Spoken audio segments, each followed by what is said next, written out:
Good morning.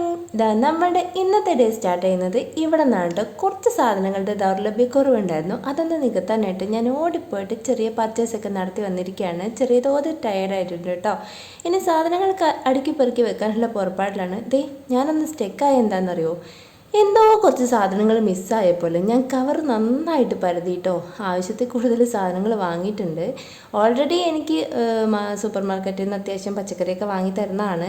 ഇപ്രാവശ്യം ഞാൻ കുറച്ചധികം പച്ചക്കറി തിന്നാൻ തുടങ്ങിയതുകൊണ്ട് പെട്ടെന്ന് തന്നെ ഉപ്പേരിക്ക് വാങ്ങിയതൊക്കെ തീർന്നു കേട്ടോ. അപ്പോൾ അത് വാങ്ങിക്കണം. പിന്നെ മെയിനായിട്ട് പോയത് നമ്മളുടെ ചിയാ സീഡ് ഡ്രിങ്ക് ഉണ്ടാക്കാൻ വേണ്ടിയിട്ടുള്ള ലെമണൊക്കെ തീർന്നിട്ടുണ്ടായിരുന്നു. അതൊക്കെ വാങ്ങിക്കാനുണ്ടായിരുന്നു. എത്ര ആലോചിച്ചിട്ട് എന്ത് സാധനമായ മിസ്സായെന്ന് എനിക്ക് മനസ്സിലാവുന്നില്ല. അപ്പം ഞാൻ ഓടിപ്പോയിട്ട് ബില്ലെടുത്ത് ഇങ്ങനെ ചെക്ക് ചെയ്തിട്ടോ. ബില്ലെന്ന് പറയുന്നത് അവരവിടെ നിന്ന് തന്ന ബില്ലാണ്. അതിനകത്ത് ഞാൻ എന്ത് സാധനം അവിടെ വാങ്ങിയിട്ട് മറന്നു വെച്ചെന്ന് എനിക്ക് ഓർമ്മ കിട്ടുന്നില്ല. പിന്നെ കുറേ ഇരുന്ന് ചിന്തിച്ചപ്പോഴാണ് എനിക്ക് ഓർമ്മ വന്നത്, ഞാൻ ഉപ്പേരിക്ക് വേണ്ടി പയറും കൂടെ വാങ്ങിയിട്ടുണ്ടായിരുന്നു. പിന്നെ അതിൻ്റെ കൂടെ 2 സ്വീറ്റ് കോണും വാങ്ങിയിട്ടുണ്ടായിരുന്നു. ഒരു ചീഞ്ഞ പഴം ഞാൻ അങ്ങോട്ട് മാറ്റി വെച്ചിട്ടുണ്ട് കേട്ടോ. അത് വെച്ച് ചെറിയൊരു പരിപാടിയുണ്ട്. അതെന്താണെന്ന് കാണാൻ നിങ്ങൾ ഒന്ന് വീഡിയോ സ്കിപ്പ് ചെയ്യാണ്ട് കാണണം. Anyway, welcome to our YouTube channel. Welcome to Afsi's world. It's me your Afsi. അപ്പം ഞാൻ സാധനങ്ങളൊക്കെ ഇങ്ങനെ അടുക്കി പറക്കി വെക്കുകയാണ്. ഇപ്പം ഞാൻ ആ കൊട്ടയിലേക്ക് എടുത്ത് വെച്ചില്ലേ 2 ഫ്രൂട്ട്സ്, അതെൻ്റെ ഫേവറേറ്റ് സംഭവമാണ്. ഒന്ന് പച്ചമുന്തിരിയും പിന്നെ കാക്കാ ഫ്രൂട്ടും. കാക്കാ ഫ്രൂട്ട് സീസണൽ ഫ്രൂട്ടാണല്ലോ, അതുകൊണ്ട് എപ്പോഴും കിട്ടൂല. അതുകൊണ്ട് ഞാൻ ഇപ്പം കണ്ടപ്പോൾ 2 എണ്ണം മേടിച്ച്. ഇങ്ങനെയൊക്കെ കഴിക്കാൻ പറ്റുള്ളൂ. ഇതിനൊക്കെ ഭയങ്കര വിലയാണ്. അപ്പം നമ്മൾ വിലയും നമ്മളുടെ കൊതിയും ഒക്കെ ഒരു ബാലൻസിൽ കൊണ്ടുപോകണം. അതായത് ഒരുപാട് വിലയുണ്ടെന്ന് വിചാരിച്ചാൽ ഒരുപാട് സാധനങ്ങൾ വാങ്ങി വെറുതെ കളയാൻ പാടില്ലല്ലോ. ഇപ്പം ഞാൻ ഡയറ്റൊക്കെ തുടങ്ങിയോണ്ടാണ് കേട്ടോ ഇപ്പം ഇങ്ങനെ ഫ്രൂട്ട്സൊക്കെ കണ്ടുമാനം വാങ്ങിക്കുന്നത്. അല്ലെങ്കിൽ ഞാൻ ഇങ്ങനെ വാങ്ങിച്ച് കഴിക്കുന്ന ആളൊന്നുമല്ല. ഫ്രൂട്ട്സ് കഴിച്ച് എൻ്റെ ബോഡി നോക്കി അങ്ങനെ ഒന്നും നടക്കുന്ന ആളേ അല്ല കേട്ടോ. എന്നെ നിങ്ങൾ അങ്ങനെ ആരും തെറ്റിദ്ധരിക്കരുത്. ഞാൻ കിട്ടുന്ന ചോറും കറിയൊക്കെ തിന്ന് അങ്ങനെ ജീവിക്കുന്ന ഒരു ജീവിയാണ്. ഈ പഴം ഞാൻ വീണ്ടും ഇവിടെ മാറ്റി വെച്ചിട്ടുണ്ട്. അത് വെച്ച് എന്താ പരിപാടി എന്ന് വെച്ചാൽ കുറച്ച് ചോറ് എടുത്തിട്ടുണ്ട്. ഈ ചോറ് ഇവിടുത്തെ അല്ല, അടുത്ത വീട്ടിലത്താണ്. എൻ്റെ അടുത്ത് ചോറ് സ്റ്റോക്കില്ലായിരുന്നു. അപ്പോൾ ഞാൻ ഓടിപ്പോയി താത്തൻ്റെ അടുത്തുനിന്ന് കുറച്ച് ചോറ് വാങ്ങിയിട്ട് അത് രണ്ടും കൂടെ മിക്സ് ആക്കിയിട്ട് നല്ല വെണ്ണ പോലെ അരച്ചിട്ടുണ്ട്. വേറെ ഒന്നിനുമില്ല, എൻ്റെ തലയിൽ പാക്കായിട്ട് ഇടാനാണ്. മുടി നല്ലോണം ഫ്രിസി ആയിട്ടാണ്. ഫ്രിസി ഹെയറിന് ഇത് ഏറ്റവും നല്ലതാണ്. രണ്ടും കൂടെ മിക്സ് ചെയ്തിട്ട് തലയിൽ തേക്കുന്നത്. അപ്പോൾ ഞാൻ ഓടിപ്പോയി ഒരു കുളിയൊക്കെ പാസ്സാക്കി അതിനിടയ്ക്ക് നമ്മളുടെ മാജിക്കൽ ഡ്രിങ്കൊക്കെ കുടിച്ചിട്ടുണ്ട് കേട്ടോ. ഇനിയാണ് നമ്മളുടെ അംഗം. ഞാൻ എന്താ ആശാന്മാർക്ക് നന്നായിട്ട് വിശക്കുന്നുണ്ട്. അപ്പോൾ ദോശയൊക്കെ ഞാൻ ചുട്ടെടുക്കുകയാണ് കേട്ടോ. ഞാൻ കടയിൽ പോകുന്നതിന് മുന്നേ ഈ ദോശമാവ് ഫ്രിഡ്ജിൽ നിന്ന് എടുത്തിട്ട് പുറത്തേക്ക് വെച്ചിട്ടുണ്ടായിരുന്നു കേട്ടോ. രാവിലെ പോകുമ്പോൾ തന്നെ ഞാൻ ചട്നി ഉണ്ടാക്കി വെച്ചിട്ടാണ് പോയത്. ഇനി വന്നിട്ട് ചട്നി ഉണ്ടാക്കാനുള്ള ക്ഷമയൊന്നും ആശാന്മാർക്ക് ഉണ്ടാവില്ല എന്ന് കരുതിയിട്ട് ഇന്ന് ഞാൻ ഓവർനൈറ്റ് ഓട്സ് ഒന്നും ഉണ്ടാക്കിയിട്ടില്ല കേട്ടോ. ഇന്ന് ഞാനും ദോശ തന്നെയാണ് കഴിക്കാൻ പോകുന്നത്. ദോശ കണ്ടാൽ പിന്നെ എനിക്ക് കൊതിയാണ്. നമ്മളിതൊരളവിന് കഴിച്ചാൽ മതിയല്ലോ, ഒരെണ്ണം മാത്രം കഴിച്ചാൽ മതി എന്ന് ഓർത്തിട്ട് ഞാൻ എനിക്കും കൂടെ അല്ലേ ദോശ ചുട്ടെടുക്കുന്നുണ്ട്. അപ്പുറത്ത് നമ്മളുടെ ചോറ് വെന്തുകൊണ്ടിരിക്കുന്നുണ്ട് കേട്ടോ.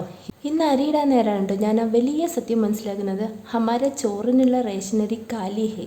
അപ്പോൾ ഇനി വേറെ ഓപ്ഷൻ ഇല്ല. വീട്ടിൽ ഫിത്രരി കിട്ടിയിട്ടുള്ള അരി ഉണ്ടായിരുന്നു. നല്ല ഉണ്ടയുള്ള ബഡാ അരിയില്ലേ, ഒരുപാട് വേവുള്ള ആ അരിയായിരുന്നു കേട്ടോ. അപ്പം ഞാനത് അടുപ്പത്ത് വെച്ചിട്ടുണ്ട്. കുറേ സമയം വേണം. ഇവിടെ വിറകടുപ്പൊന്നും ഇല്ലാത്തതുകൊണ്ട് ഗ്യാസ് എനിക്ക് മുതലാവില്ല.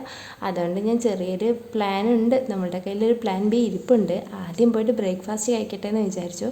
അപ്പുറത്തേതാ നമ്മളുടെ ആശാന ഇരുന്നിട്ട് കഴിക്കുന്നുണ്ട്, ദിനു കഴിക്കുന്നുണ്ട്. അപ്പോൾ അപ്പോഴേക്ക് മനു കുളിച്ച് റെഡിയായി വരുന്നേ ഉള്ളൂ. അപ്പോൾ മനുവും കൂടെ വന്നിരുന്നിട്ട് ദോശ കഴിക്കുന്നുണ്ട് കേട്ടോ. ഇവിടെ ദോശ, ഇഡ്ഡലി, പിന്നെന്താ നൂൽപുട്ട്, ഇത് രണ്ടും ഭയങ്കര ഡിമാൻഡാണ്.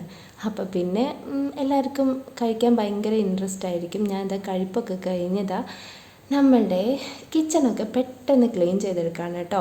പാത്രമൊക്കെ കഴുകി വെച്ച് ക്ലീൻ ചെയ്തെടുക്കുന്നുണ്ട്. ഇനി നമ്മളുടെ പെട്ടെന്നുള്ള പരിപാടിയൊക്കെ സ്റ്റാർട്ട് ചെയ്യണം. എന്താണെന്ന് വെച്ചാൽ നമ്മുടെ ലഞ്ച്, അതാണ് ഇനി മെയിൻ. ഇന്ന് കുറച്ച് സ്പെഷ്യലാണ് കേട്ടോ. അതാണ് ഞാൻ ഇത്ര വലിയ ബിൽഡപ്പൊക്കെ കൊടുക്കുന്നത്. ഇന്ന് ഞാൻ വരുന്ന വഴിക്ക് ഞണ്ട് കണ്ടു കേസ്. അപ്പം അതും കൂടെ വാങ്ങിച്ചു. അതൊക്കെ സീസണലായിട്ട് നമുക്ക് കിട്ടുന്നതാണല്ലോ. അപ്പം ഞാൻ ഞണ്ടും വാങ്ങിയിട്ടുണ്ട്. ഇന്ന് ഇനി പറയണ്ട കുശാലനെ. ഇത് നമ്മുടെ റേഷനരി അല്ലാത്തതുകൊണ്ട് തന്നെ ഞാൻ ഇതൊന്ന് റൈസ് കുക്കറിലേക്ക് മാറ്റി വെക്കുകയാണ്. ആക്ച്വലി ഞാൻ ഈ റൈസ് കുക്കറിനൊക്കെ മറന്നിരിക്കുകയായിരുന്നു. ഒരുപാട് നാളായി നമ്മൾ റേഷനരി തന്നെയാണ് കഴിക്കുന്നത്. ഓൾറെഡി റേഷനരിയാണ്. അപ്പോൾ ഈ ഉണ്ടായിരിക്കും നല്ല വേവാണല്ലോ. നമ്മളുടെ ഗ്യാസ് കുറച്ചും കൂടെ ലാഭിക്കാൻ വേണ്ടിയിട്ട് ഞാനിതാ റൈസ് കുക്കറിലേക്ക് മാറ്റിയിട്ടുണ്ട്.